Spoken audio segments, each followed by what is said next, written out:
Good evening, everyone. My name is Stella Mayer, and I'm the Director of Alumni Relations. It's my pleasure to welcome you to this evening's event on behalf of the Kean University Alumni Association. This is our third program in the Kean Connect seminar series, which is aimed at providing professional development to our 91,000 alumni worldwide. In an effort to engage those of you who might not live in Union, we're also broadcasting live on Periscope and through Kean Live on YouTube. So we hope that other people will be able to tune in this evening, and we'll be fielding questions from them via Twitter. If you have questions, you can tweet at Kean Alumni, or if you're in the audience, you can just raise your hand once we get to the Q&A portion.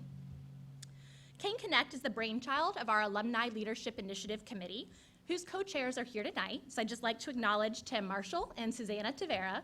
And Susanna's gonna come on up and say a few words about the ALI committee. Susanna?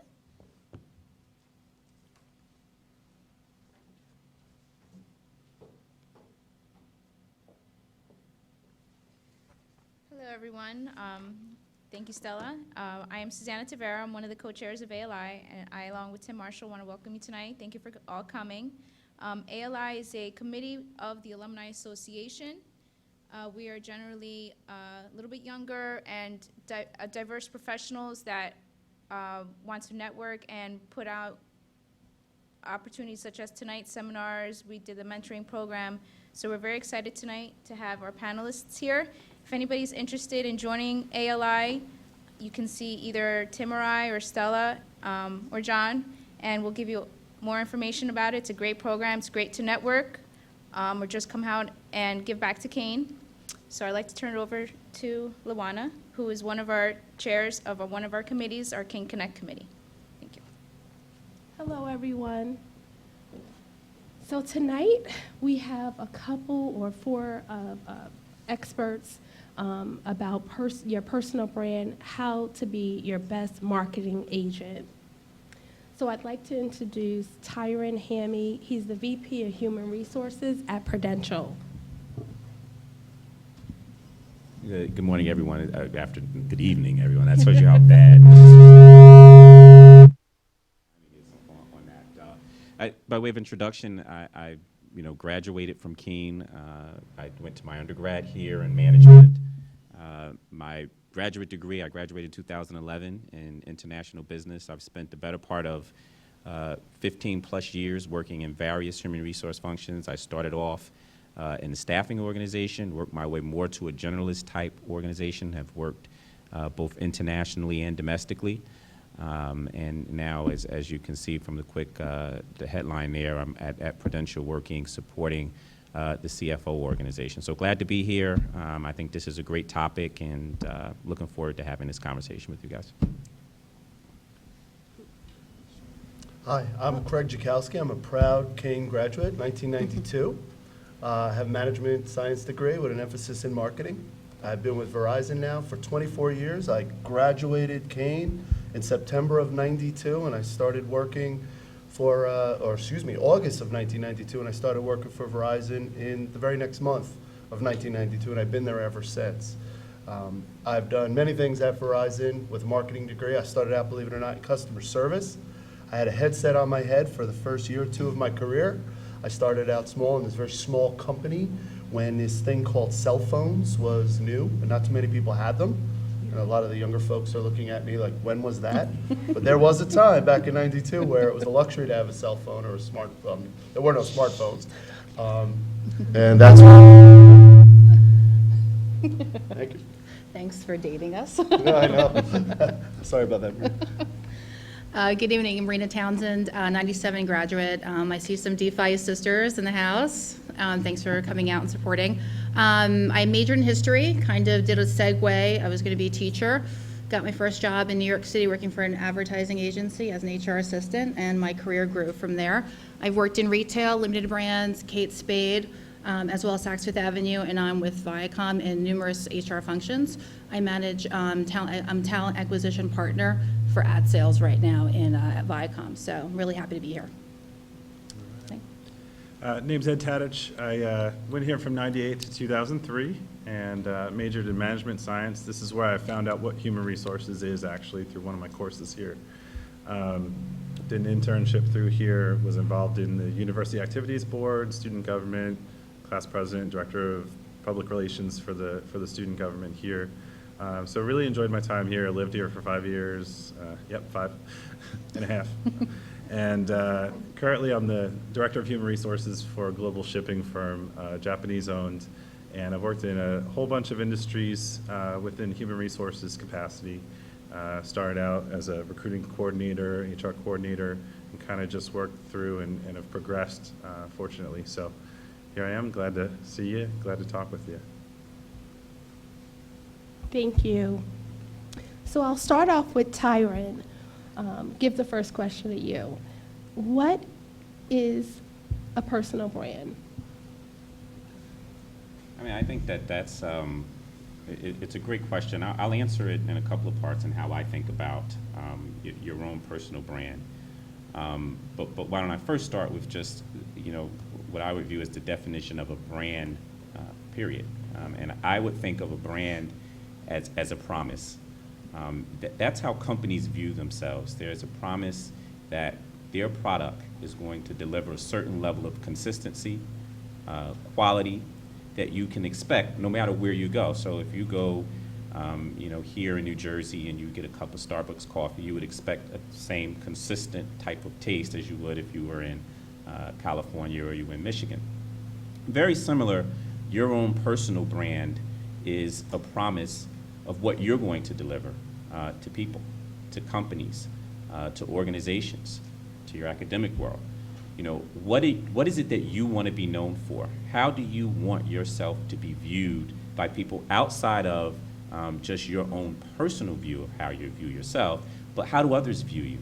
And, there's a handout that I believe they were going to give out that Marina put together, which was really, really good, which talked about what is your brand, and it had a lot of different buckets there. I think the one that resonates with me the most is your brand is what people say about you when you're not in the room. And if you think about that in career terms, many of the most important decisions in each of your careers will happen when you're not in the room, meaning decisions around your compensation, decisions around your promotability, decisions around stretch assignments that you may or may not get. Those decisions oftentimes happen when you're not in the room, and your brand is what will determine how you're viewed. And a lot of that will happen in terms of, do we think Tyrin is right for this stretch assignment or this promotion, and why?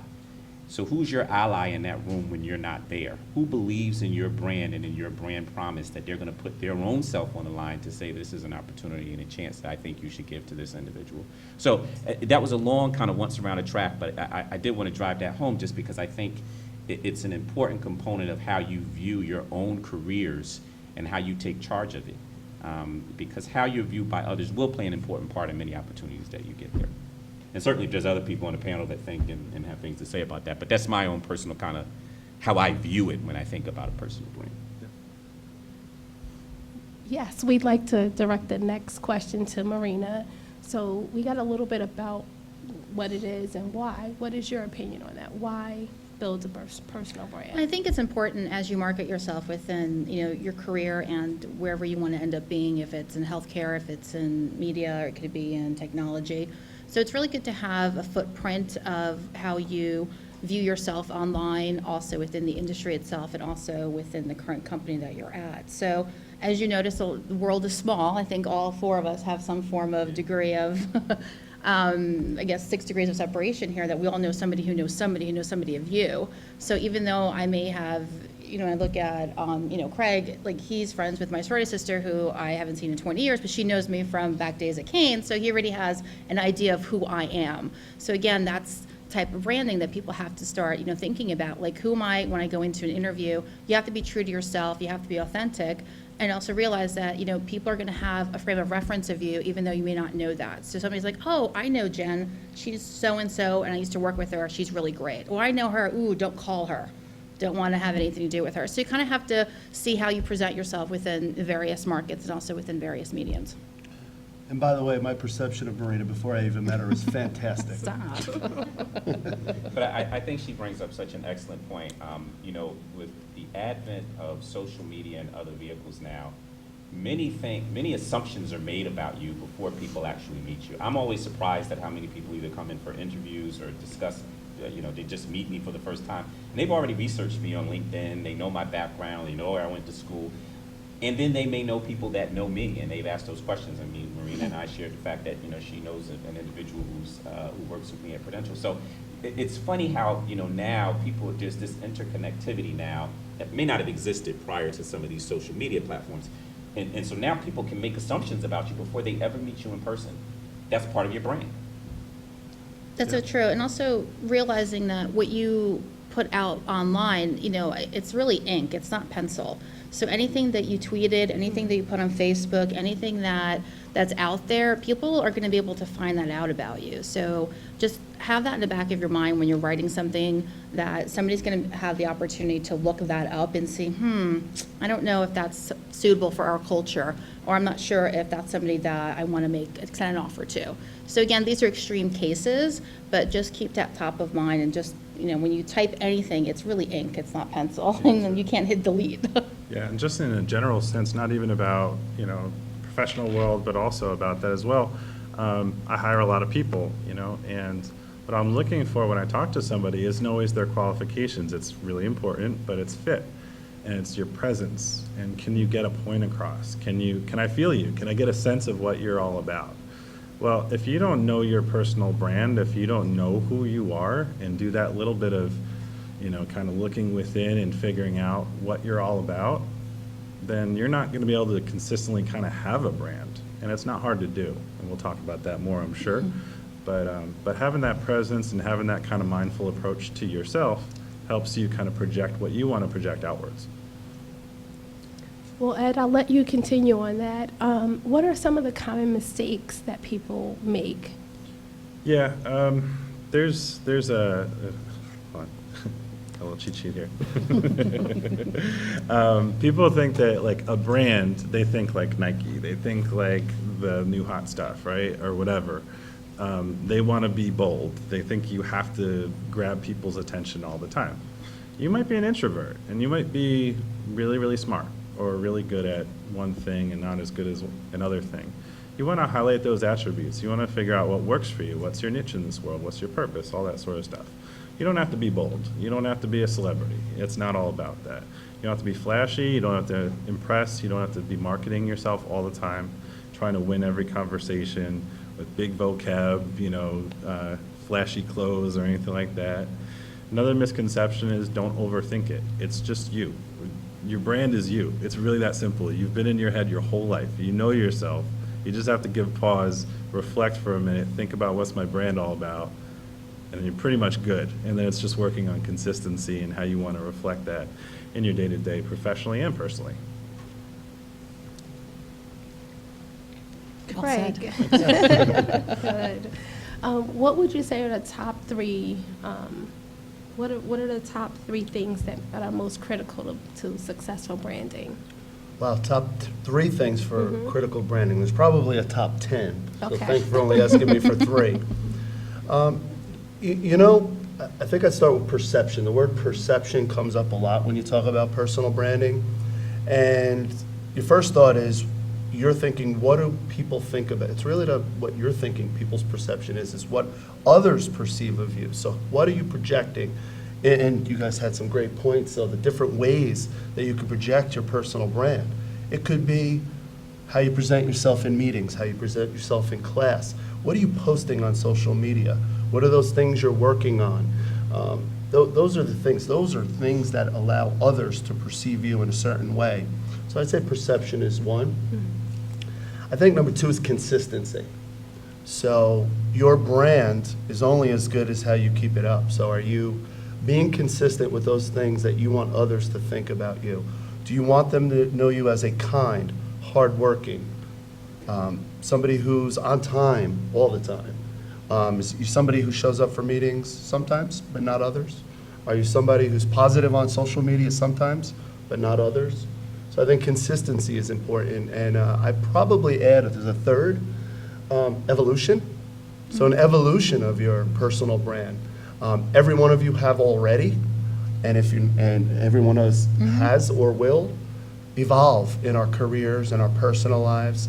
Things will change, people will change all the time. So nothing stays the same for a very long period of time. And if you don't evolve your personal brand, you're probably going to get caught behind a little bit. So I would say, if you don't mind me, just limiting it to 3: consistency, perception, and evolution. And I think with the perception, there's also versus reality. Yeah. So you kind of always have to check yourself a little bit and ask around to your colleagues and family members and your friends, be like, really, how do you perceive me? Do you think I'm funny, or do you think I'm caring? Do you think I'm sincere, or, what have you? So always check yourself to make sure that the perception and the reality kind of mend in the middle there, and you kind of get a good roundabout view of how people see you. Do you find me annoying? No, never. It's a good question to ask, though. But you're not. Thank you.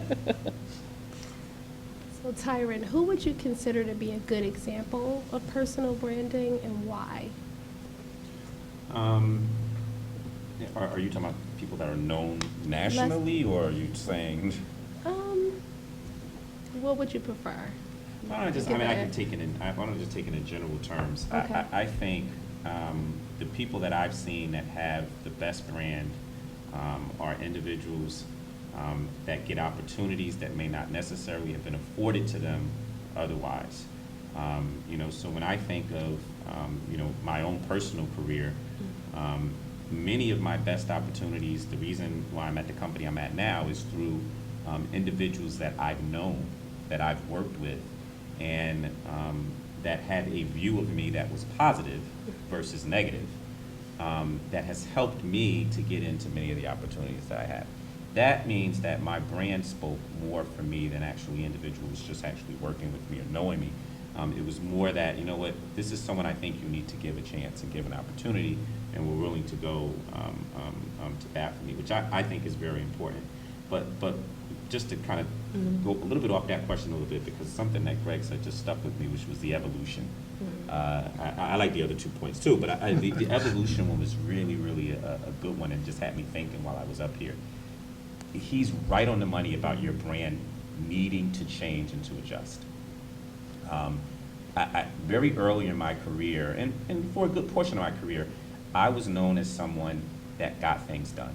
And so if you needed to get it done, I absolutely got it done. The work would get done, and would get done with a certain level of quality, the consistency that you talked about, and that was good enough for where I was. It got me through a good portion of my career, and even through certain parts of the corporate ladder.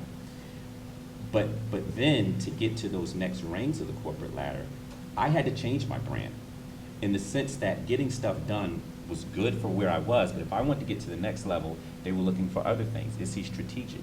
Does he think outside the box? Can he sell a vision and lead people and lead teams of people? That wasn't part of my brand at that time, because they hadn't seen it. Didn't mean I could not do it. It just meant that that was something that hadn't been demonstrated. They hadn't seen it. Wasn't part of the brand that I had out in the organization. I had to find a way to create that. So I think his point was a very good one. You've got to make sure you're constantly adjusting that brand, particularly if you want to continue to grow in different directions within, and no matter whether you're going laterally or moving up. If you want to change roles and you want to try something that's a little different than your background, you've got to find ways to create a brand that lends itself to some of those opportunities. Sorry, I think I answered the first question, but part of it was a good point by Greg. That's good. Yes. Thank you. Thanks. Marina, what suggestions do you have to build your online presence? Build an online presence. Obviously have your LinkedIn updated. Make sure that you have, your Facebook and, Twitter and Snapchat and all that updated, and in what kind of professional manner you want to keep it. Obviously people have a personal life, we all do. You just want to make sure that it doesn't kind of, encroach on your professional. I feel sometimes a lot of people kind of, starting to mend as one. So I would say that if you're a great writer, publish. I think it's great to get yourself out there and publish, some thought pieces. Another is to sit on panels, as we are here today, is a great thing to kind of give back to the university and give back to other foundations or councils that you really feel passionate about, that really represent you. So I think anything being a part of, from online also to going into general, just being a part of a larger organization and having to keep up those types of relationships, I think all help in branding. Anything else I might have missed? I'd actually jump on the publish point because it's a great one, and actually it's what led me here. My company, Verizon, I had done many discussions with high potential recruits within Verizon, and our human resources department had asked me to do that many times. I'm a longtime employee, very passionate about my job, love my story about coming from college right directly into the workforce, and I deliver that message with a lot of passion. So recently, my corporate communications department asked me, hey, would you publish an article if you were 22, what you would tell yourself? What advice would you give yourself? So I took them up on that, and I did just that. It was very outside the box for me, publishing something personal on a LinkedIn site. But I did that. It opened up doors and possibilities that I just never thought of before, like being part of a panel like this, reconnecting with my alma mater, becoming a mentor as part of the Alumni Association, things that I just absolutely wasn't thinking about. I hadn't been back to Kean in about 20 plus years. So, just that simple getting out there, publishing, adding some, giving some advice to somebody who might be 22, like many of you are here, about to hit the workforce. So publishing is a great idea. If you are passionate about something or you have a lot of information on something, get it out there, share it, don't be shy. There's somebody who wants to know that information and will use it to their advantage. Great point. Can I add to that? Yes. Okay. So you guys, for any recent grads or current students in the room who will be out there in the workforce soon or are currently in the workforce and just looking for any sort of advice from this experience, thanks for coming, obviously. But through your coursework, through panels like this, through any lectures, you've gotten a lot of advice, a lot of common sense advice and beyond about how to manage your social media properties, right? You're on a PR campaign, 24/7, that anybody can access some of it, and that's all important. So I'll kind of pass through that, but know that your social media presence is just a glimpse. It's just an extension of your brand. It's not your whole brand, right? So LinkedIn is really important. We all talk about it from an HR perspective and an operational perspective. As a job seeker, as a job hunter, as a recruiter, from our perspective as well.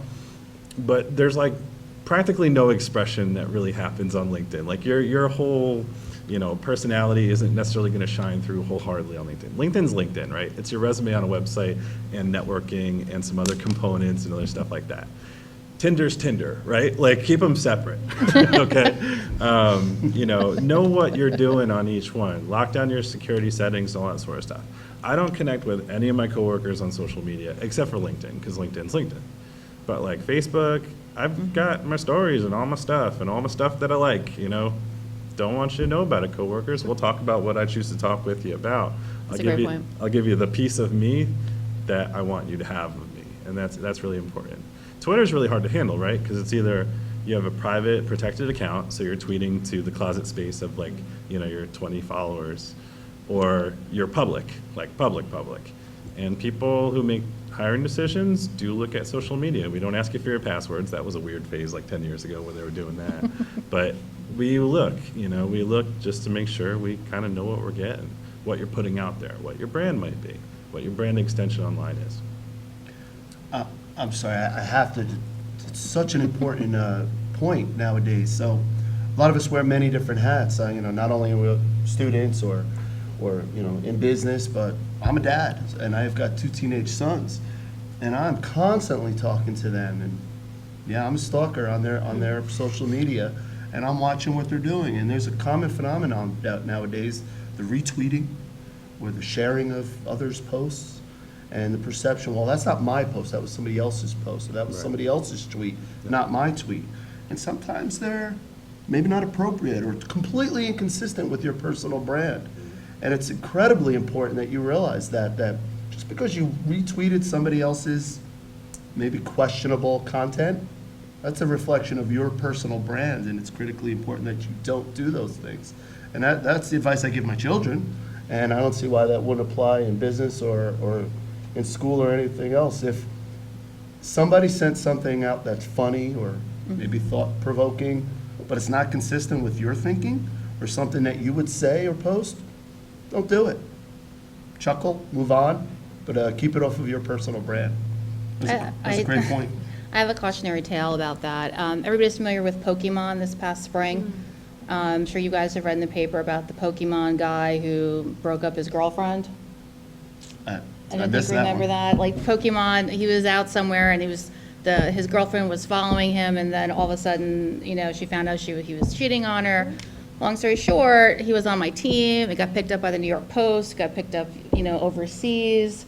So even things like that you don't even realize, it could morph from something so small between your connections, and then it could get out into the media, and then you could be posted everywhere. And then, it was like a huge thing for us that, he was posting everywhere, and he said like this wasn't, even true, and somehow it got picked up and then became truth.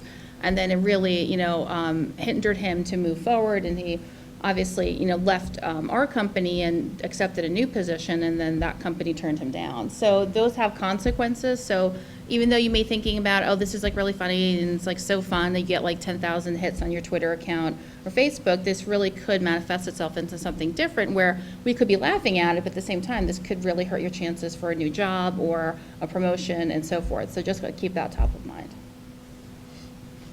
Yeah, and also, if I could add to that, just Google yourself, right? Yeah. I mean, you've heard that a million times, but just like see what somebody else can see just by looking up your name, right?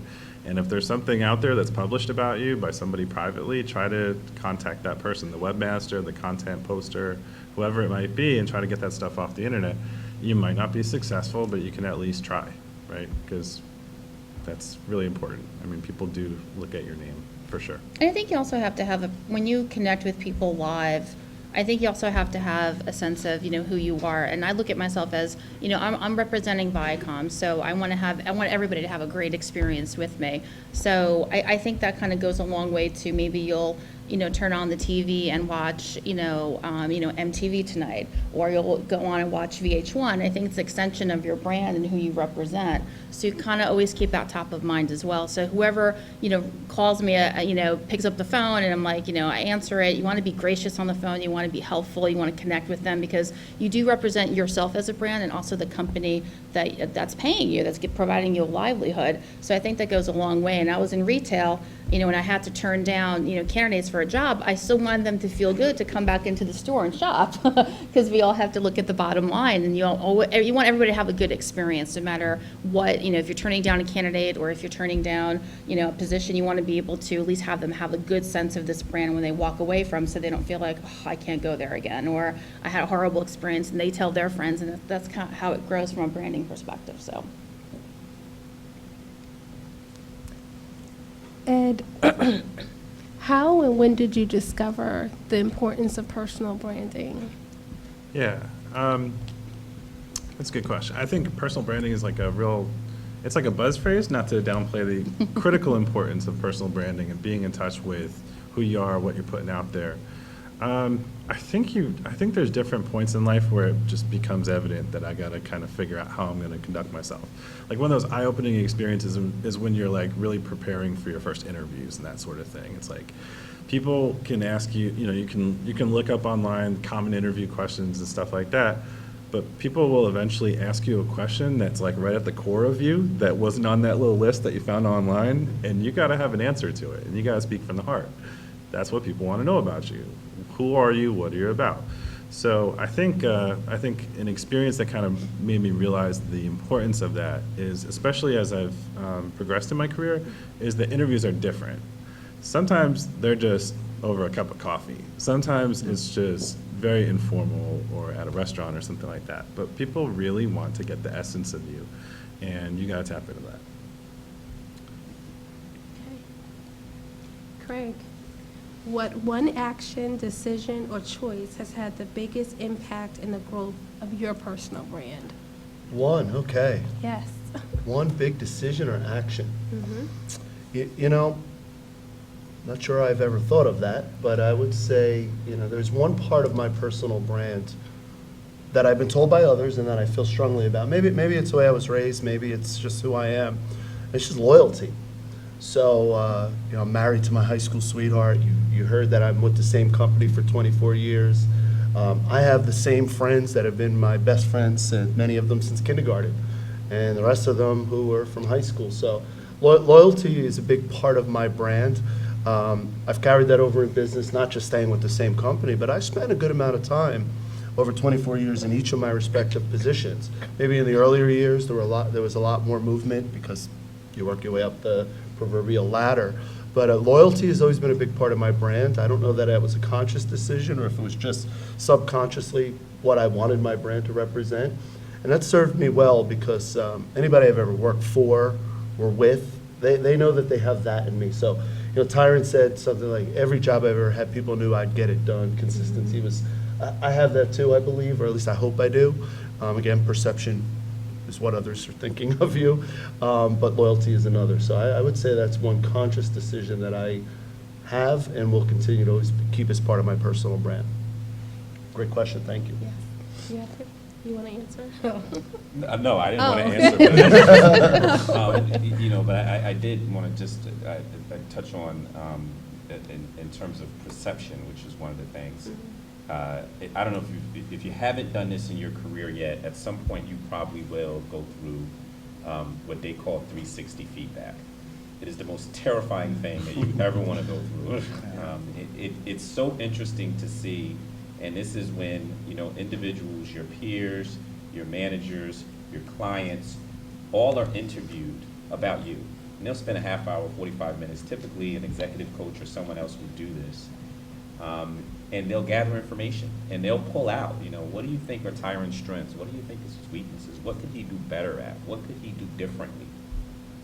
And then they'll package all that up. They'll keep it anonymous in nature, but they'll package all that up and give it to you.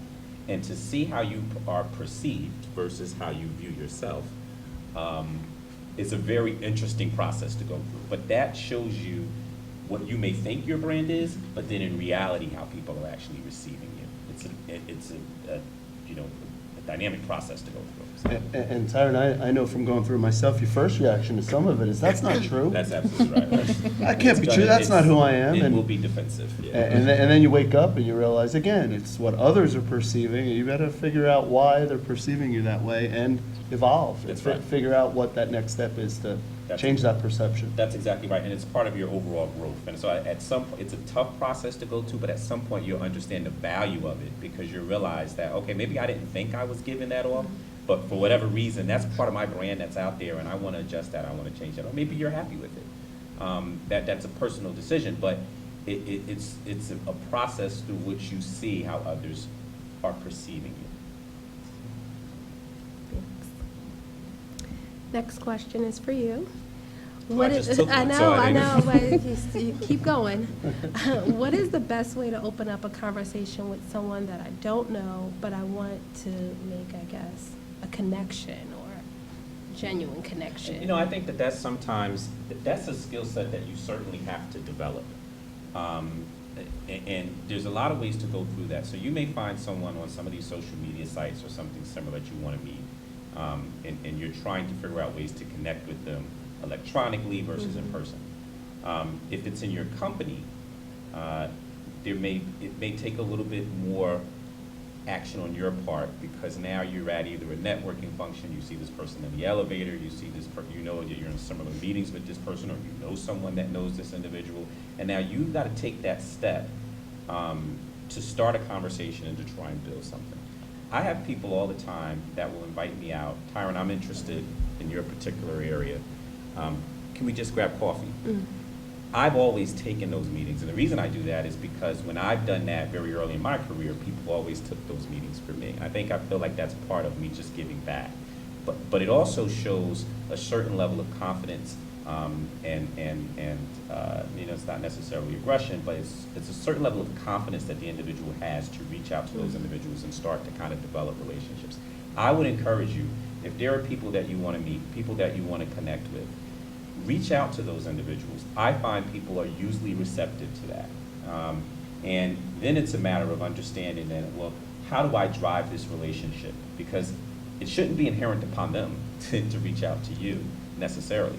I think if you want to gain something out of that relationship, and I've always found people to be very, at least in my career, and maybe I've been lucky, but when I've reached out to people far more senior to me to say, I'd love to spend some time, I'd love to go grab coffee, love to hear more about what you do and tell you a little bit about myself, people have always been willing to spend that time. That's been an invaluable part of me just learning how to how to reach out to people, how to connect with individuals, how to drive a conversation. Networking functions are hard. You know, you see someone that's far more senior, how do you go up to that person and start the conversation? And then it's kind of that awkward moment of, well, what do we talk about? But you've got to develop that skill set. It's important in order to continue to progress in your career and overall just to broaden your network of individuals. Yeah, and I'd say, like, if I could add from a social media perspective too, every day, almost every day, I get LinkedIn, like, connection requests from people in Abu Dhabi, people I don't know, like, people I don't know. And my network on LinkedIn is people I do know, or people who I've made acquaintance at a networking event at least, something along those lines. So, you know, especially when you're in a position to hire people, people will reach out to you. It's a good thing. Makes the talent acquisition and recruiting effort a lot easier. But there's other ways to do it. You know, don't necessarily send a connection request. You can purchase like a premium account and send in-mails, or you can get creative, try to find out the phone number, do something like that. But that's creepy sounding, but much less creepy than just sending a, hey, let's be friends on LinkedIn, or let's be connections on LinkedIn. Because it's not really real. You're not representing anything about yourself. You're just saying, I want to be connected to you. And that doesn't do anything per se. I don't know. What do you guys think about that? Is that? Well, you know, following the evolution theme, so I remember in the early days of LinkedIn, I was very particular as to who I asked to connect with, but I was receiving, like you, many, many connection requests. And I don't know if it was just I felt obligated. You know, they're asking to connect with me for professional reasons, and I didn't think there's any harm in that, and I was accepting them, only to find that I wasn't able to vet them in any particular way. Is it somebody that I want my personal brand to be associated with? And I started finding I was getting cold calls, unwanted cold calls, or, you know, inbox messages that just didn't even fit my daily work life. And I've changed, and I've evolved over time, and now I accept only those people I have met or have some sort of interaction with. Like, for example, the folks on this panel I connected with because I knew we'd be working together. So there was a connection that I could make, and I've evolved that. So I'm a lot more particular as to who I accept into my network. And by the way, that's both professionally and personally. Because how many people here, I'll bring this up because I think we all live this life. How many people here have a Facebook account? Everybody, right? Ever connect with somebody and then all of a sudden you start getting these suggested friends and you're like, where is that coming from? And then you find out, oh, they're friends with the other friend, and it's just very inconsistent with who you are and who you might connect with. And I'll purge that, you know, and I'll say, you know what, this isn't for me. It's not part of my personal profile. So another example of both LinkedIn and on your personal side. Sure. I think we've all probably had that experience, right? Okay, good. There might be differing schools of thoughts on that too. I don't know if you guys view that differently, or if you accept everything, or. Probably is. Yeah. Are you guys about the I same? mean, I generally will accept, on a professional, on Facebook, I don't do that. I agree with your earlier point about, you know, coworkers. I just don't want to know, you know, some of your own personal views at times. Yeah. So I don't do that on the Facebook side. On LinkedIn, generally, if someone requests me, I accept it. Yep. I think the point, though, is there isn't that authentic connection that you have with the individual. It's someone, you know, from China, someone from Abu Dhabi, someone from the Middle East, someone from Michigan. I don't have any connection outside of this kind of electronic connection that we have together. And it's not a strong connection, but it is a LinkedIn connection that we have. Yeah. I also want to piggyback on what you mentioned about getting those connections with senior level folks. That takes time too. Yeah. So give yourself some time, and when you're about to graduate, you don't have to make a beeline to the CEO. You know, like, get to know your team first, get to know, directors and VPs in your department first, and at time you get more comfortable that you can have a grown-up conversation with somebody who's been in the industry 15, 20 years and have those types of conversations. That's absolutely right. I think we started telling, I always hear people that say, what's your elevator pitch? You know, so what is your elevator? You're in the elevator with the CEO. What's your elevator pitch? What are you going to talk about? I've been in the elevator with the CEO. I don't have the elevator pitch for, that's something that I think, to Marina's point, it takes time to develop that and craft that out. And you have to continue to work on that. Start lower, but you do have to learn to network and to introduce yourself to people that you may not know in order to broaden your network with people and to broaden your brand's appeal to different individuals. It's very intimidating. It doesn't matter how long you've been in business or with a company to just introduce yourself or walk right up to a senior executive or any executive for that matter. Doesn't matter how long you've been there, but I'll tell you what I've learned. At Verizon, our executives are some of the greatest, nicest people I've ever met. And what you'll find is they're just like us. They're parents. They're, they went to similar schools as you. Maybe you have a similar alma mater. They're coaches. They like the Yankees. They like the Giants. And those are just entryways into a real positive conversation that could evolve into a strong business and then the elevator pitch. So be human, be kind, just be yourself. Don't think that person doesn't have the same thoughts and ideas as you do. And the one thing you absolutely have in common is making sure that your business is the best it could be. There's no doubt about that. You have that connection. So maybe you start there. Hey, I'm doing some great work. You should know about it. Or our department's doing some great work. Love to tell you about it. Believe me, their ears will perk up and they'll want to hear what you're saying. And they're humans too. You could just say, did you have a nice weekend? Acknowledge them in Yeah. the elevator. We all know who they are. Say hello, did you have a nice weekend? Something easy and simple. It's not an elevator pitch to, hey, you got to look at my work, or I want a promotion. It's more like just getting to know the person. Right. Yeah. Marina, is there an easier way to get an unflattering image or comment off of the social media without, I guess, legal representation? I don't know. That's a tough one. Ed, do you want to take that one on? You're a social media guru tonight. So, I don't know, I'll talk about a different social network, because I talked about, Tinder and LinkedIn and Facebook and Twitter, so. Tinder's not really social media. It's a dating I mean, site. it's pretty social. That's a He socialization. loves that Tinder. Anyway, I have no frame of reference. I'm sorry. that's good. That's good. Nor do I. But anyway, we use Glassdoor.com. It's that, kind of company profile site. It's also a job board, but people don't necessarily view it as that. But people can go out there, people who interviewed with your company, people who are employees of your company, or people who just want to write something about your company as a customer or anything. There's no vetting there either, right? But they go and kind of sound off. And the whole concept of Glassdoor.com is full transparency, Glassdoor. So you literally can't delete anything. There's no way to delete anything off Glassdoor. The best you can do as a company with a paid account that you pay thousands of dollars for is to write one reply. You get one shot at it, and the person who wrote the review doesn't get a shot back. So you can kind of take a tactful approach to that and do that. That's more representing your company as opposed to your personal brand.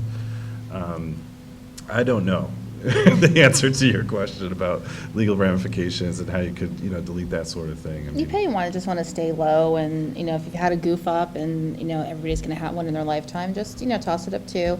It was a mistake, you learn from it, and you move on, and you just build upon the consistency and just kind of look at those attributes that you have about yourself and just, stay focused on that. And then, everything blows over, let's be serious. I mean, everybody has a shelf life of 5 minutes on Twitter, if that. So just, acknowledge it and move on, and that's the best you could do about it. If somebody does bring it up during the interview, just say, look, it was a mistake, I shouldn't have said it, or it shouldn't have happened, or that was, a bad moment, and you learn from it, you moved on, and everybody loves a redemption story. So just focus on that. yeah, I mean, obviously Facebook has a lot of privacy settings, so you can lock that down where somebody can't just post on your wall, you have to approve it. Things like Instagram are kind of yes or no, right? You're private or you're open, so you got to figure out what's important to you, right? Are you really, really concerned about you being perceived as somebody who's pretty conservative, or do you really, really, really need the redemption, like the great feeling of somebody laughing at something that you expressed online or some way, or just appreciating your expressions online? There's a balance I think most people strike, and you got to kind of find that. Okay, we're wrapping up a little bit. Ed, what media or procedure is best to use to get the most efficient exposure for yourself and your brand? What media to get the most efficient exposure for your media and your brand? It's a tough one. What's that? It's a tough one. Yeah, I thought you said it's a cell phone. I was like, that's good. No. It's a good medium to use. What medium to get your brand out there? I mean, I think, we tend to think in the technology sense and that social, the technology world or whatever, but you're your brand 24/7, right? So I want to not repeat what I said earlier, but it's kind of just portraying yourself consistently in a way that makes you satisfied all the time. And that's the most, you're going to bump into hundreds or thousands of people in a day, and it's what you do in those interactions. I mean, I think that's the most direct. There's not even a line of typing or anything like that in between it. So that's what I'd say. I just don't think you can limit it to any one. It's really a combination of all. It's your personal brand is represented both professionally and personally on every one, whether you have LinkedIn, Facebook, Instagram, Twitter, et cetera. For me, Twitter and LinkedIn are my professional self. That's how I present myself on social media professionally. And personally, I have Facebook, which is probably my primary. There is my primary source of, personal exposure to my friends and family. I have an Instagram, don't use it. I have Snapchat for no other reason because my son has it. Don't use it, just keep an eye on it. Right. And, so I don't think there is any one, it's all of the above. I do like the point about bifurcating, what's your personal accounts versus what's your professional. Yeah. And so when I'm talking to individuals, particularly at certain points, it is not always beneficial to have Facebook as a professional tool for yourself. During political seasons, there are such heightened sensitivities to political views. Typically, you want to kind of try and separate that from your professional life. You always try and say, look, don't talk politics at work. It never ends well unless the people absolutely agree with everything and position that you have. But when you have that on Facebook, and you can kind of now have people spewing their own particular views, which may be inconsistent with yours, doesn't mean that your views are right and yours are wrong. They're just inconsistent. It causes such strife in the workplace. And so keeping those things separate, I think is good advice, even beyond just your own brain. Just on a personal level, I would keep those things separate. Agreed.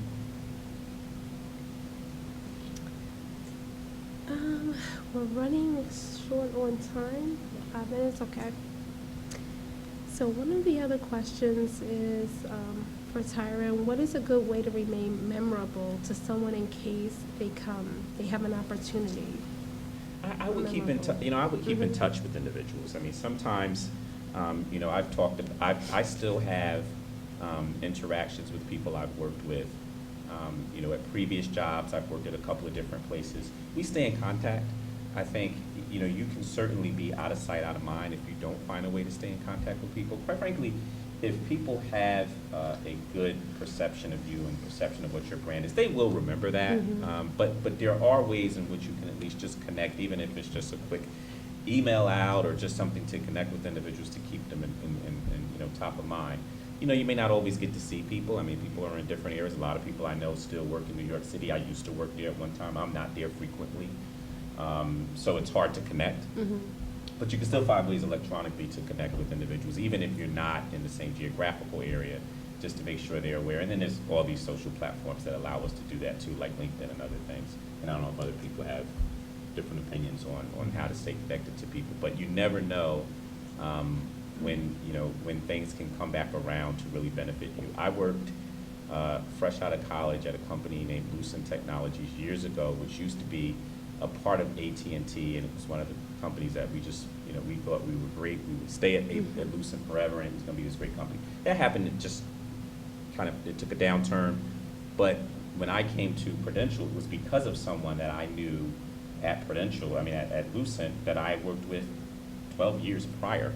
I hadn't spoken to that individual since then, but we knew each other, and he had a perception of what my brand was and was willing to go to bat for me, to come to Prudential. So it's not always necessary that you have to speak to individuals all the time, but to the extent that you can keep connected to individuals, it can be beneficial for you. And I would make the effort to, if no colleague is in the city and they're in there for a conference, I'll make the effort to meet them for coffee. Yeah. You know what I mean? Just because you'd never know where that connection's gonna lead you to your next opportunity or recommendation. So always keep those relationships going, even though you may not have seen the person for a few years. It's just, A, it's good to reconnect, and B, it's a good bit of your personal brand getting out there, saying that you definitely will make the time to do that. Piggybacking on what you just said, how I got an opportunity at Viacom was because I worked with somebody at Limited 10 years ago. And I had reached out to him saying, look, I'm ready to make a move out of Saks. And he's like, oh my God, we're hiring. Yeah. So even that little, connection of 5 minutes led me here. And, so you have to always take the call, meet for lunch, meet for coffee, always keep yourself out there, because you never know when your next opportunity is going to happen. I know that we've all have been hiring managers in the past, and everybody's just like, who's a referral? Who do you know in your network? Who can we get for this job? Versus going through 10,000 applications. So just keep that top of mind, as you go through your career, and also on the personal side. I've had some friends I've met with 15 years ago through work, and they're my closest friends now. Yeah. So I think it all, it's 360. And I would just add, I leverage my professional social media to my own advantage. So for example, if I know I'm going to be in a business interaction with somebody from Prudential or somebody from Viacom, I'll search by those company names on my connections on LinkedIn, and I'm armed with that information. So, hey, it's great to meet you. I know some others that I've worked with in the past from Viacom or from Prudential, and you have that connection. And you can use that to bridge a conversation. Or Twitter, I don't use a lot of, but I share some things that I find interesting. But where I use Twitter is when I'm at events. I travel often, and I'll be at an event, and I'll have a Twitter handle, and I'll say, hey, I'm at the Consumer Electronics Show in Las Vegas. And be shocked how many people reach out to you. Hey, I'm in town too, let's connect. So, those are the ways that I'll use my professional social media sites. So stay active, stay involved, contribute to those things. You'd be surprised how many connections you'll make above and beyond just that initial connection, which, by the way, is almost oftentimes on LinkedIn. You make one impression and one connection, and you never really interact with that person again unless you work it. So just something to consider there. Thank you. So now we're going to open it up to the audience for questions and answers.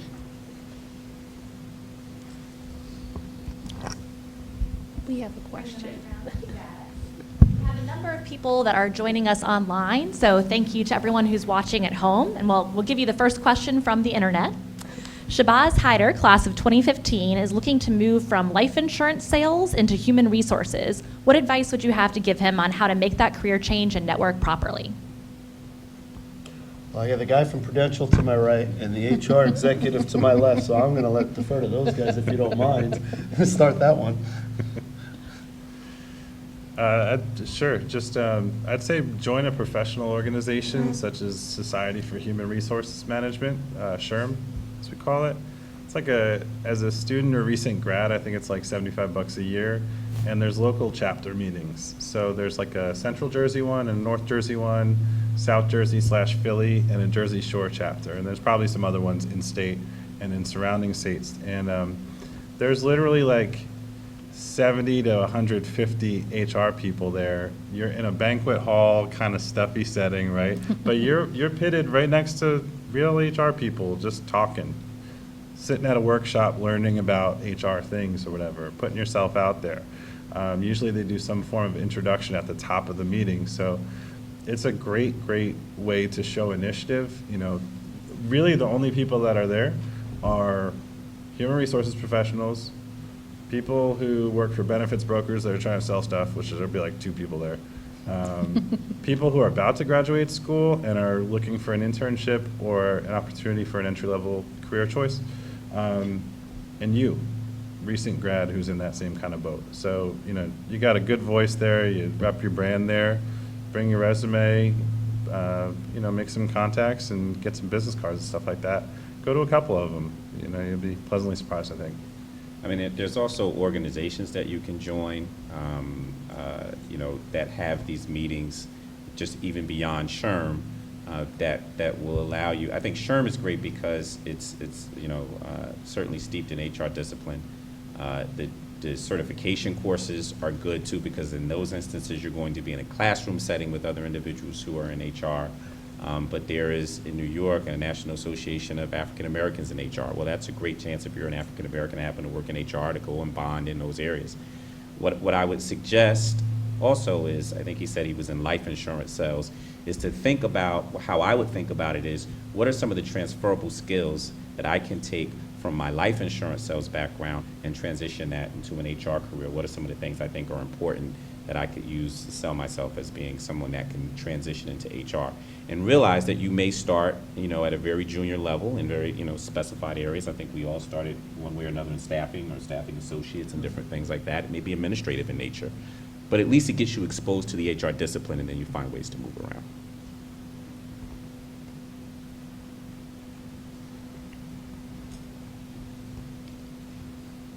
Hi, I was wondering, what do you do when, say, you're not feeling as strongly about your personal brand? Say, like, for example, Tyrin, you mentioned that people know you as someone that gets things done, but what if, say, like, you're going through something that recently, like, you're not getting things done? And how do you, how do you regroup and, I guess, gain that confidence back? Because I feel like it's happened to me before. I'm like, I forget, like, what my assets are, I guess, but then I want to know, like, what you suggest to regroup and gain that confidence. Yeah, confidence is a shaky thing.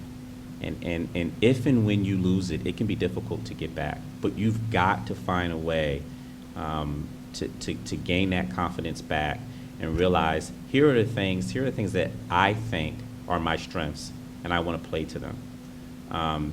You can't forget that. And I know you said sometimes you might forget, what your strengths are and where you want to focus. What I find the most successful people, in my view, they know their weaknesses. They work on them, but they really do focus on their strengths and how to highlight those and how to position themselves to make sure that they're successful in those key areas and how they transition. So, I mean, we've all gone through periods in our career. I've gone through it myself, where, you take a little chip in the armor a little bit, and I think, you're going to make mistakes, but don't let that become defining of you. I think we all make mistakes.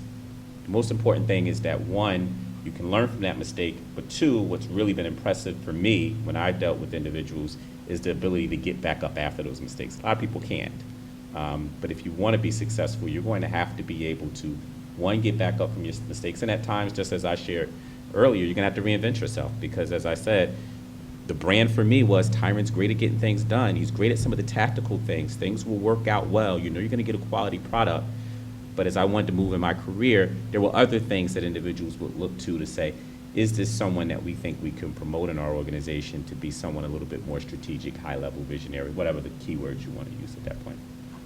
And also start small. Every little step you take will take you to a larger step.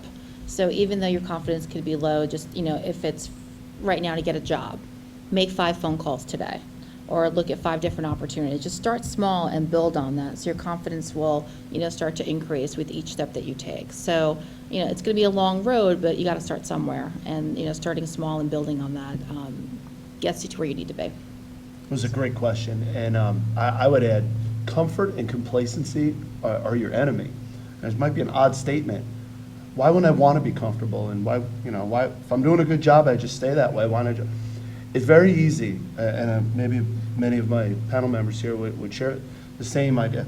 There have been times in my career I was really comfortable. Things are going well. Everybody seems happy. I'm just kind of sailing. Things are good. It's not rocked up. It's not actually a good thing. There's always got to be a higher gear. You got to reinvent yourself. You got to, things are going really well, but what else could I do to make myself stand out in my career if I want that next level job, or I want a different job, or I want to do something different and do something better? If you start feeling comfort and you start getting complacent, that is definitely your enemy, and you will eventually get to the point where that comfort will change to a place you don't want it to be. Like, you know what? There's a lot of people who are sailing. We need somebody who's going to take it to another level. I heard you say that. You had to reinvent yourself many times. You were doing a great job. Everybody was, you were Mr. Consistency. Yeah. But you wanted to go to that next level, so you had to, people said, well, can you lead people? And you had to show those things. Right. So Some I've always said to people, comfort and complacency are not your friends. It's okay to have a bit of an edge and be a little bit uncomfortable. Lights a fire under you. Yeah, for some people, it's a lot harder to get to that spot, that sweet spot of like knowing where you're at, liking yourself, right? And projecting that, being consistent, all that kind of stuff. We've all got our baggage, right? So you talked about inconsistency of your brand and like your comfort with that and performance. I think that's what I heard, at least at times, right? So it's not as easy for some people, and you have to, acknowledge that. It's hard, it takes work. You have to change tendencies. Like, if I know I've been bad at some of my jobs, like really bad at my jobs. As a waiter, I spilled honey mustard into a purse with a chicken finger. It was bad. I knew that wasn't the best thing for me. I tried 3 different restaurants, it wasn't working out. But, you kind of gotta just work toward on new tendencies and figure out, like, you know what, I gotta ask questions like I never used to in my jobs. I used to always just quit if I didn't like it or something like that, or forge a better relationship with my manager, so they're more apt to kind of take me under their wing and really give me that kind of edification that's gonna help me make myself next level.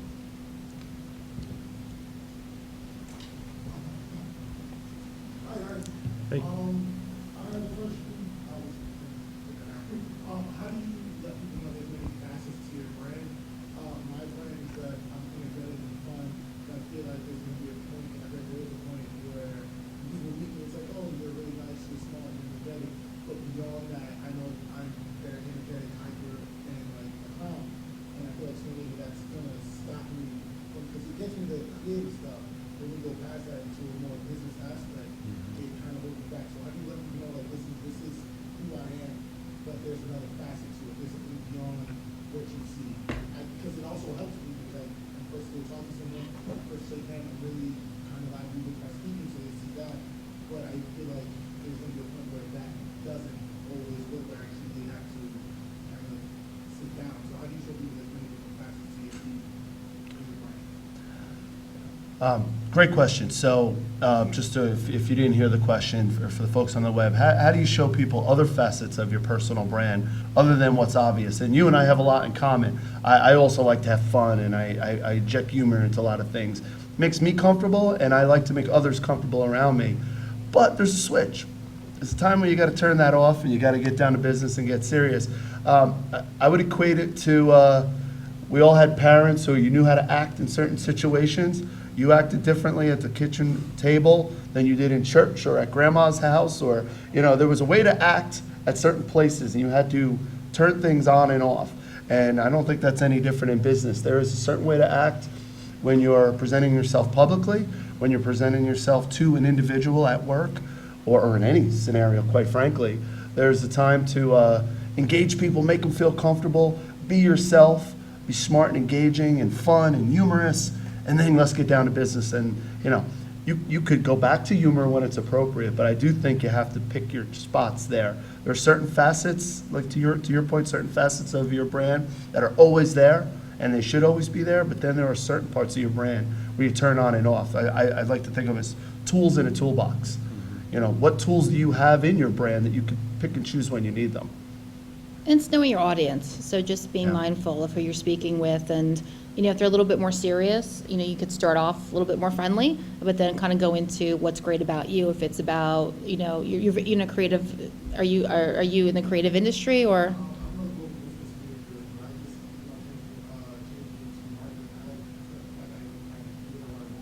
just So with marketing, it could easily be like, oh, you could start off with a, like a lighthearted introduction and then go into, I have 10,000 followers, or I could, you could leverage your marketing in the sense that's going to get somebody's attention and be like, wow, there's a lot more substance than just, this cool, funny, great person standing in front of me. So you could just parlay that into something else that you've done, and that might be like, the person could be thinking about it and saying, wow, I need this person on my team, or I need to get in touch with this person because I need them for something. So you can always pepper that in with certain things that you've done from a marketing perspective, or, something you've done creatively.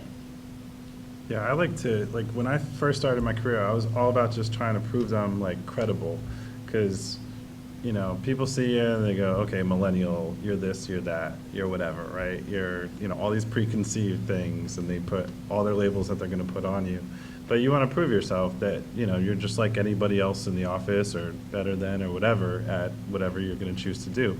So I think part of what's gotten me further, I guess, is the fact that I learned as I've matured in my career to interject more personality actually in as I've gone along. So like when I first got my job, a very corporate company, ADP, payroll company, long-established Jersey company, I was working with a bunch of peers like my age, and I had the revelation, like, wow, I can talk about music with these guys and stuff. Like, I got the job, guys, I'm in, you know, and that sort of thing. Like, I used to DJ and all this sort of stuff, and I was still doing it at that time. And eventually I started to, like, trickle out information about myself like that. You know, you find a balance, because you can't just shut your brand out. You can't just be your work brand. You have to let essence of yourself out. You have to figure out what's too much essence. Like, you know, they don't need to know every single, you know, time you're dating somebody new or whatever necessarily, but you have to put something out there so people can feel you, you know, and there's that right kind of balance on that, so. Hi, I'm Ajuba Gaylord, and recently we just had an alumni event on mentorship, but I would like the panel to speak to sponsorship and also ask if any of you had sponsors and how new in the game, I mean, how soon in your working your way up should you get sponsorship? Like, do you have to be at a certain level to start sponsorship? Could you start it right off? Because I was reading an article and that was pretty interesting. That's a great question. Sponsorship is really key to moving up, to have upward mobility in any company. So it depends on where you are within your career. Where sponsorship starts with pairing yourself up with a senior executive and just asking them to be a mentor to you and learning from them. And some will be great mentors, others not. You kind of have to kind of see and work through that and see what's going to be the best connection for you to kind of grow your career. But I highly recommend having executive sponsorship wherever you end up in your career, because that really does open up a lot of doors. And going back to the beginning of our discussion is when you leave the door, you want the executive sponsor to say, yes, this person's ready for their next career, next bump, they're ready for their next opportunity or stretch assignment. So you just want to be able to have that. I'm just trying to think. My sponsorship, you know, occurred through partnering with this executive on a community project that she was really focused on, and that's how I ended up being, she ended up being my sponsor, and that helped me through my career. So you kind of have to leverage how to get into those sponsorships. That was my experience. I don't know if anybody's had any different experience. I mean, I would say just also realize that it may take time, because you have to have some level of demonstrated performance in order for someone to sponsor you, because they are putting their brand on the line when they sponsor you. And so I think Marina's point is right. You know, in order for someone to go to bat for you, they have to believe, or at least have something that they can build off of to say, yeah, I'm going to go to bat for this person, as I talked about earlier, when they're not in the room. And so give it time, but try to make those connections. So, and try to get on as many projects as you can so people are exposed to your work.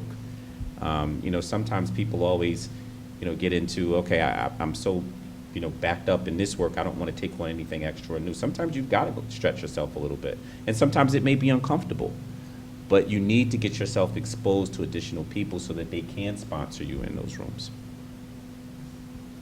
About 15 minutes left for Q&A, so if you're watching online, still tweet those questions in at Kean Alumni. Hi, my name is Asa. I just have a question as far as recruiting. When you have a applicant who doesn't have a referral, what do you look for on a resume or applicant who's applied? Well, I'll give you my perspective. So, you know, there's many different types of applicants. There's a seasoned professional who's had many different jobs, but just being in this environment, let's talk about the recent college grad. So, there's many opportunities for a college student to, lack of a better term, pad their resume, to put something on that resume that shows the commitment. So, yeah, GPA is one thing. It's important that you took your studies seriously and you had a high GPA. I would argue that even more important for me is somebody who has, you know what, senior year, spring break again in Daytona, or did I do an internship for a large company that's specific to my discipline that I want to get a job in? That is incredibly important to me. So, you know, something to consider if you're, you know, looking to be in the business world and get a job within the next year or so if you haven't done so already, it's time now to make those hard decisions that, you know what, I've had a lot of fun up until this point, but now it's time to get serious about my career. I'm going to work for a company. I'm going to get experience. I'm going to learn the hard way or the good way, whatever way you want to look at it, and I'm going to have that on my resume. And then, I'll tell you, when you start getting questions in your interview, you're going to draw from relevant experience. You're going to say, you know what, in my internship at, for me, it was American Airlines, right across the street here, believe it or not. I worked for the sales office my senior year, right across the street here at Kean University. So when I was able to, when I got questions, when I went for the job at Verizon, or legacy company of Verizon, I had relevant experience. I could speak to the business world. Yeah, I spent some time there. Let me tell you my experience with my boss or my coworkers or with my customers. So I would say absolutely leverage your time in college or anywhere by having relevant job experience, even more so than things like GPA or, you know, extracurricular activities. Not that they're not important, but job experience. And also internships are they're extremely competitive. So if you can't get an internship, you could also work for, you know, on campus, you could work in administrative offices, you can work, even working at the Gap or working at, even in the mall. It just shows that you have a tendency to show up on time. You're building your history, your career history. So as long as it's, you know, within what you want to do, I think there's always opportunities. So don't put all your baskets in one thing. I have to get this internship. If it doesn't turn out, look for other opportunities to really increase your career portfolio. Asa, just mechanically, like to answer your question too, like from a recruiter's perspective is we have, just like you apply online for anything now, there's no more, you know, email me through Craigslist or fax it somewhere, any of that shiesty 90s and before stuff. But it all comes through a system, and there's like algorithms that we put in there that basically look at all the different fields, right? Because it takes a lot of the eyeballing resume work out. You've heard people tell you we don't look at your resume for more than a minute or two. It's not false. I mean, and it's because the technology does a lot of it for us. So it's about, you know, consistency within a job application. I'm a little micro in that regard. Like I really look at those types of things if I'm hiring. But, you know, like, okay, completed the bachelor's degree, but there's no date on it. Ah, okay. Or it says you went to Kean University, but it doesn't indicate whether you received your bachelor's degree or something like that. Those bits of information, but really, like, the system does a lot of the quantification, and it can assign a score to you based on, for that specific position, you know, do they have a year of customer service experience? Remember, customer service can be retail, customer service can be food service, it can be anything. So customer service is a very, very good entry point for an early grad. That's how I got into HR. I started in an HR call center, which is probably more prevalent than it used to be as companies try to save and not have a generalist in every single office of the country. So that's really important. Just make sure you take time on the details. You know, people will tell you a cover letter is important. I'm a little traditional like that, you know. You can find a way to make it pretty much work for most jobs, right? And, you know, but change the company name in there and all that good stuff. But that's all basic. But yeah, I mean, it's really, really important to focus on the job application and, you know, represent your qualifications well. And also beef up your skills. Make sure you know Excel inside and out, and PowerPoint and Word, and that you're comfortable with analytics. I think a lot of positions are looking for that. And I've interviewed a lot of recent grads who haven't, you know, used Excel or don't understand pivot tables, don't understand what VLOOKUPs are. I think those are just some of the basic tools that you need in this modern day to really sell yourself and get noticed. You know, I just say, Ed, I'm glad you said you started your career in customer service. You heard me say the same. I could tell you, in 1992 when I was at Kean, and I was looking to graduate with a marketing degree, customer service was the furthest thing from my mind. I couldn't imagine that I'd have a headset on my head answering questions about drop calls and things like that. But it was a critically important part of my career. I learned the business, I learned the industry. I was able to understand and speak to what customers were thinking, how we responded, and just simply learn the business. So very, very big advice for anybody who's about to graduate. You may take a different path. It may not be exactly what your degree says you should be doing, and that's okay. You'll eventually get there. For me, eventually made it back to marketing and spent a lot of time there, still do. And I'm sure the same for Ed and others. So just really good advice came out of that thought that you were customer service. I was as well. My questions are more specifically for Mariana and Ed first. Mariana, you were in retail, and I'm currently in retail trying to get out. So how do I market myself to get into more of a corporate or professional setting? And for Ed, as far as HR goes, how often should you reach out to jobs to kind of say, you know, I applied for this position, kind of, you know, just check up on it?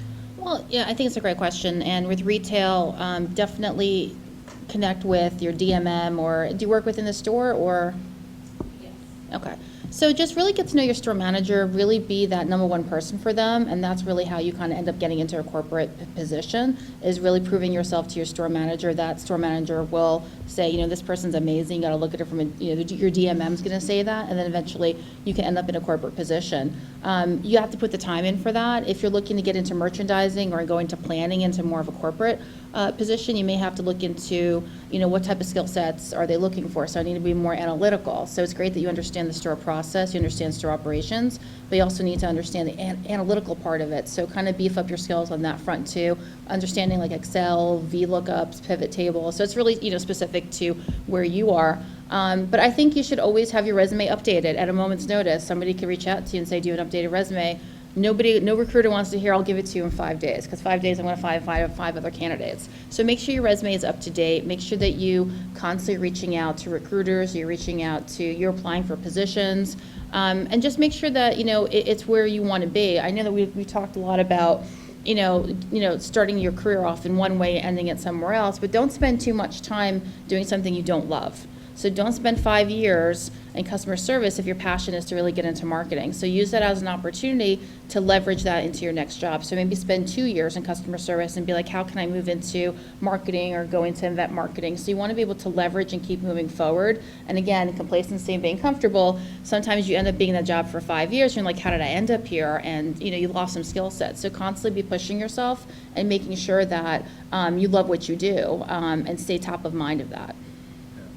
I hope I answered your question.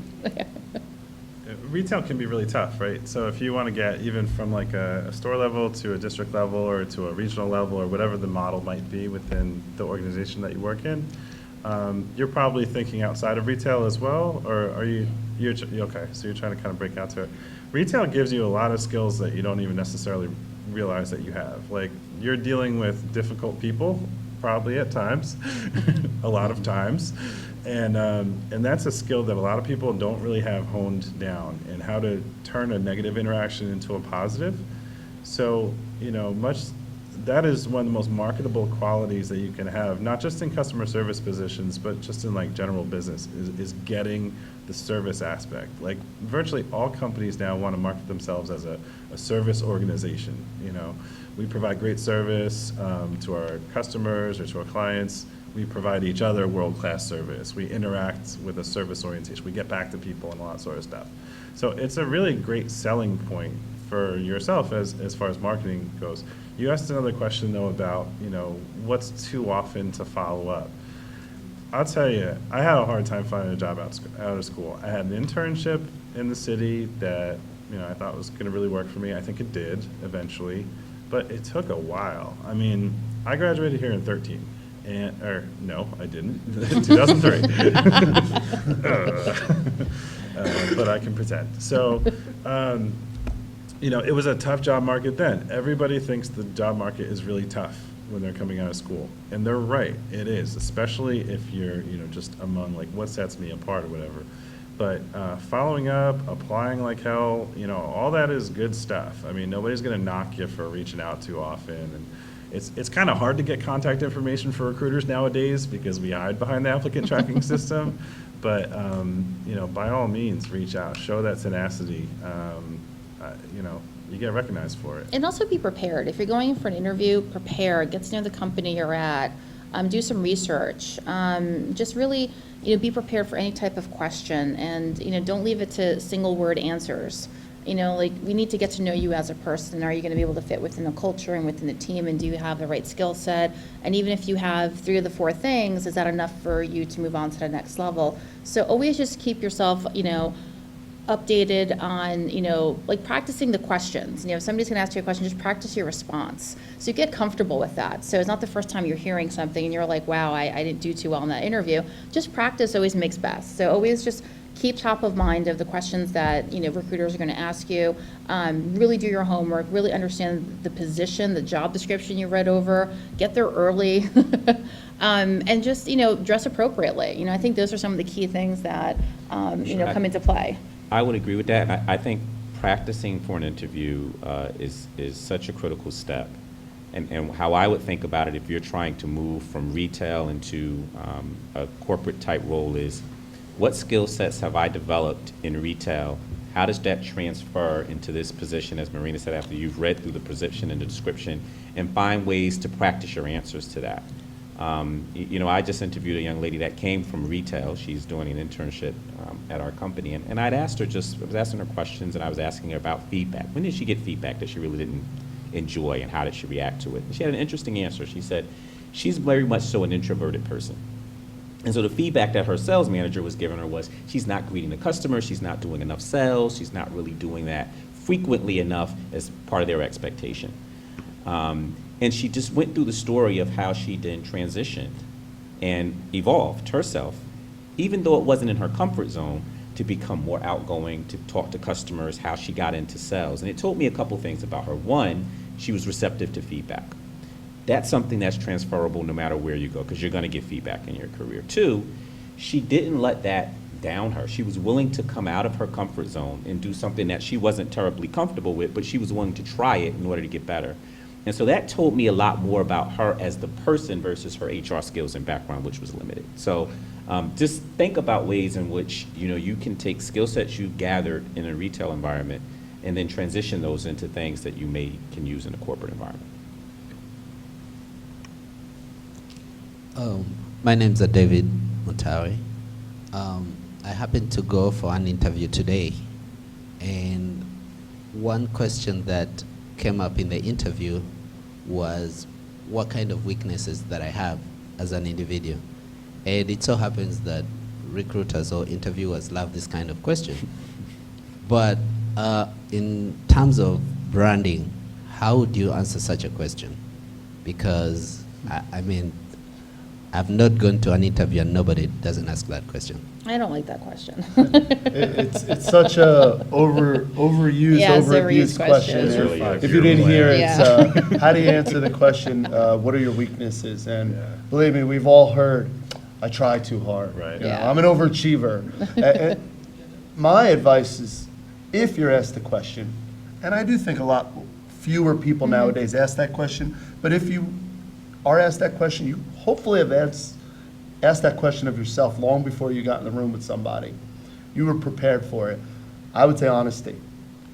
What are the things that you have to work on, you have to get better at? And more importantly, what are the things that you're doing already to do just that, get better at it? So I guess maybe it's a cheap answer, but I would say be honest, be prepared for it. You're going to get asked it. Don't give those stock answers because they're so obvious and disingenuous, and the person who's interviewing will know it, and they'll feel it, which is probably what they might be going for. So try to weed out those who aren't honest and see what they might say. So be prepared for it. Yeah, another approach to that is like all the conventional wisdom that you'll see online when you look up, common interview questions and how to answer them. They'll tell you exactly what he said, the opposite. You'll be like, oh man, I worked too hard and all that sort of stuff. And really, you are looking for a little bit of how does that person react in that second when they get that question. It's not like a knee-jerk kind of thing, like people are taken back by the question anymore because it's so commonplace. But what will you say, and does it seem kind of candid, and do you show some realness when you're asked that question?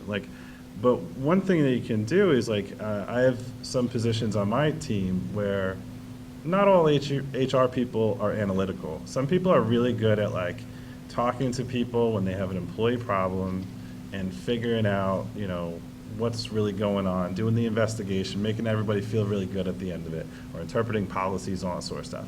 But I had an individual I interviewed not long ago say, my analytical skills aren't really up to the spec that you've got in this job description. That's a little too much. But then she told me what she's doing about it. she's taking courses in Microsoft Excel 13. And I was like, oh, well, that's pretty good. You're actually doing something about one of your deficiencies or opportunities to grow, and that's pretty good. You'd get more training here, by the way, you know. So I was able to kind of make that, acknowledge where she came to, and then say, hey, we do a lot of training here, and I was able to sell our position a little bit more too to her. We're going to take one final question from the audience in case people have places to be this evening, but our panelists did agree to stick around for a little while. If you guys have further questions, they'll be here to approach them afterwards. So my question is, if you are fortunate enough to get the contact information, or as you stated before, possibly even meeting a person of power in the elevator, what would you say is the best way to introduce yourself that would make a memorable impact with that person?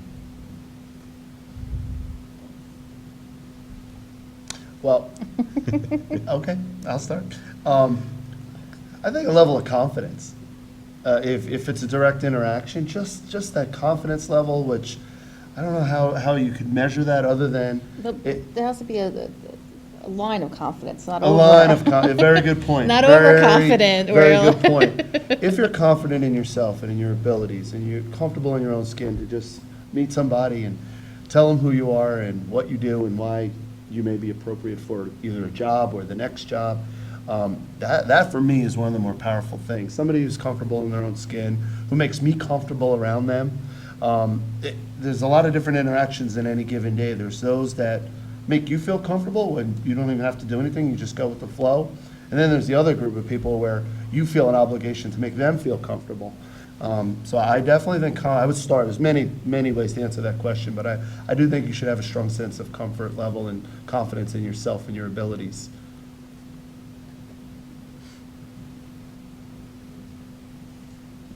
All right. Well, thank you guys so much for coming out this evening, and thank you to our panelists. We have some gifts that we're going to be giving you for participating this evening. And if you guys enjoyed this evening's seminar, as I mentioned earlier, this is the third in our Kean Connect series. Our first two were on financial health and well-being, and our second one was on the interviewing skills and techniques. So if you missed either of those, they're on the Kean Alumni YouTube channel, so you can tune in and watch those anytime. This video will be going up there as well. We hope to continue to build a bank of resources for you guys to utilize. Thanks so much.